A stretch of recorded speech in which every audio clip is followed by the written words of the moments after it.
João capítulo 6, versos 35 a 40. Abra comigo sua Bíblia e mantenha sua Bíblia aberta durante a exposição da passagem. João 6, 35 a 40. Declarou-lhes, pois, Jesus: Eu sou o pão da vida. O que vem a mim jamais terá fome, e o que crê em mim jamais terá sede. Porém eu já vos disse que, embora me tenhais visto, não credes. Todo aquele que o Pai me dá, esse virá a mim. E o que vem a mim, de modo nenhum o lançarei fora. Porque eu desci do céu, não para fazer a minha própria vontade, e sim a vontade daquele que me enviou.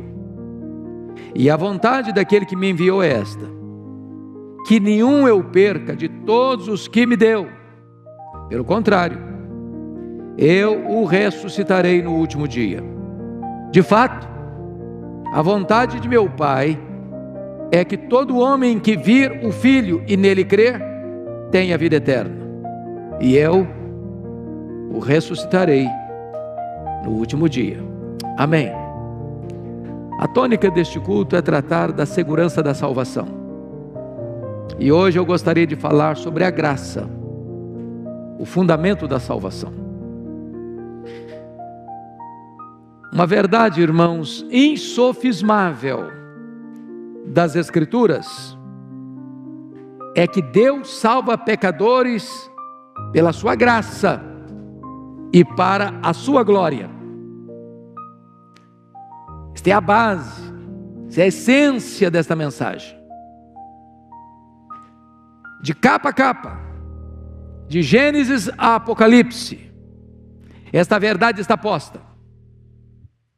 Os patriarcas, os profetas, os apóstolos, os pais da igreja, os reformadores, os puritanos, os peregrinos que chegaram à América e fundaram universidades e seminários, os grandes pregadores da história como George Whitefield, como Charles Haddon Spurgeon, como Mark Lloyd Jones, creram e pregaram sobre a soberana graça de Deus.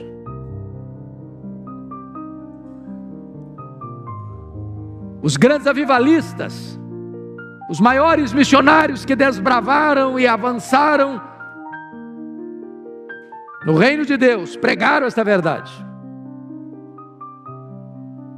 É bem verdade que ao longo dos séculos nós tivemos alguns embates, algumas oposições declaradas a esta verdade da soberana graça de Deus na salvação. Por exemplo, no ano 416, Agostinho tem que enfrentar Pelágio. Mas Agostinho defendia que o homem depende exclusivamente da graça de Deus para a salvação.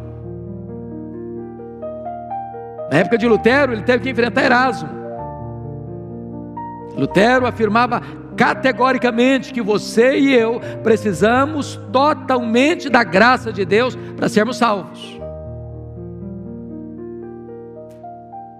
Em 1618, 1619, no Sino de Dort, na Holanda, mais uma vez esta verdade foi reafirmada com total clareza.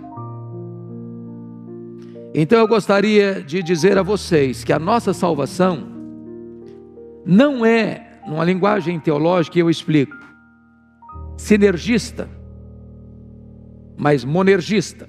Em outras palavras, a nossa salvação não é uma parceria entre o que Deus faz e o que o homem faz. A nossa salvação é uma obra exclusiva de Deus. Deus a planejou, Deus a executa e Deus a consumará, para que toda a glória da sua salvação pertença a Deus. Esta é a grande mensagem, meus amados irmãos, de todas as Escrituras. Então, à luz do texto lido, eu gostaria de trazer à memória esclarecida dos irmãos estas verdades que já foram pregadas, que estão sendo pregadas e que hão de ser pregadas, mercê de Deus, até que Jesus volte para buscar a sua igreja. Que verdades são essas? A primeira delas, veja você comigo no verso 36. Porém eu já vos disse que, embora me tenhais visto, não credes. Aqui está o que os teólogos lá do século 17 chamariam de depravação total. Nós poderíamos chamar de inabilidade total. Estas pessoas das quais Jesus se refere, viram Jesus, ouviram Jesus, testemunharam os milagres de Jesus, tinham diante de seus olhos todas as evidências necessárias, e não obstante tudo isso, não creram. Por que não creram? Porque não há nem em você nem em mim capacidade inata, disposição pessoal de crer. Por que isso? Porque quando você e eu nascemos, nós já fomos concebidos em pecado, e diz a Bíblia que o homem se dizia desde o seu nascimento: em pecado me concebeu minha mãe. A inclinação do nosso coração é para o mal. Ilustrando isso, se nascesse uma criança agora, e você pegasse essa criança, colocasse essa criança numa espécie de estufa, sem qualquer contato com o meio, caído, arruinado, pecaminoso, depravado, ela, mesmo sem qualquer influência externa má, ela pecaria. Sabe por quê? Porque o problema não está fora de nós, o problema está dentro de nós. Hoje no culto da manhã, o pastor Arival disse uma verdade: o nosso maior problema, ou o nosso maior inimigo, somos nós mesmos, é o nosso coração, é a nossa natureza pecaminosa. A Bíblia chega a dizer que você e eu estamos cegos antes de Cristo. O diabo cegou o entendimento dos incrédulos. A Bíblia diz que antes da conversão, o coração do homem é um coração de pedra, em outras palavras, é insensível. Mas a Bíblia vai além e diz que o homem é escravo do pecado. E nesse sentido, o homem é escravo do pecado, o homem é escravo da carne, o homem é escravo do mundo e o homem é escravo do diabo, antes da conversão. Ele está na casa do valente, ele está no império das trevas, ele está debaixo da potestade de Satanás. Fechando o assunto, a Bíblia diz que o homem está morto nos seus delitos e pecados. Em outras palavras, ou Deus age na sua vida, ou você jamais poderá ser salvo.